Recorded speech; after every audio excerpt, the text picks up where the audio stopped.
में पूछा गया था ए के काम करने की क्षमता बी के काम करने की क्षमता की 3 गुनी है।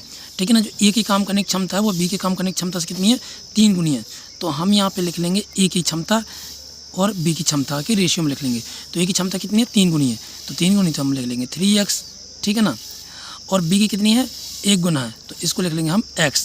ठीक है ना, कितना लिख लेंगे, x लिख लेंगे x। ठीक है ना, इसकी 3 गुना यानी 3x और इसकी 1 गुना है तो x लिख देंगे।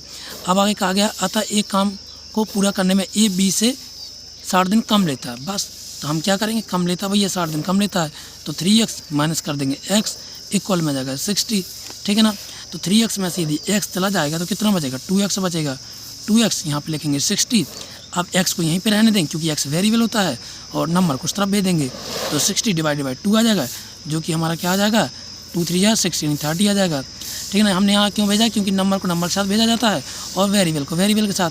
तो x की वैल्यू कितनी आ गई हमारी, 30 आ गई। ठीक है ना, अब देखते हैं आगे क्वेश्चन में क्या कहा गया है। क्वेश्चन में आगे कहा गया है बी अकेला इस काम को पूरा करने में कितना समय लेगा। भाई साहब बी का पूछा गया है, तो बी का भैया कितना, 1 गुना है, तो 3 से मल्टीप्लाई कर दो। ठीक है ना, तो 30 मल्टीप्लाई बाई 3 इक्वल में कितना जाएगा, 3 3 या 9, तो आ जाएगा इसका आ जाएगा 90 डेज।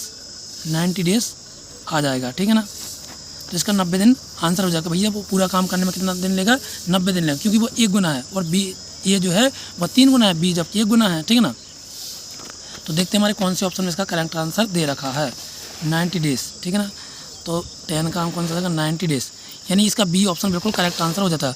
और चेक करने के लिए हम इसकी आंसर की तरफ देख लेते हैं, 10 का बी। ठीक है ना, 90 दिन, 10 का बी जो कि हमारा हो जाएगा 10 का बी, जो कि हमारा एकदम करेक्ट आंसर हो जाएगा। भाई साहब 10 का बी है ना, यानी 90 दिन लेगा।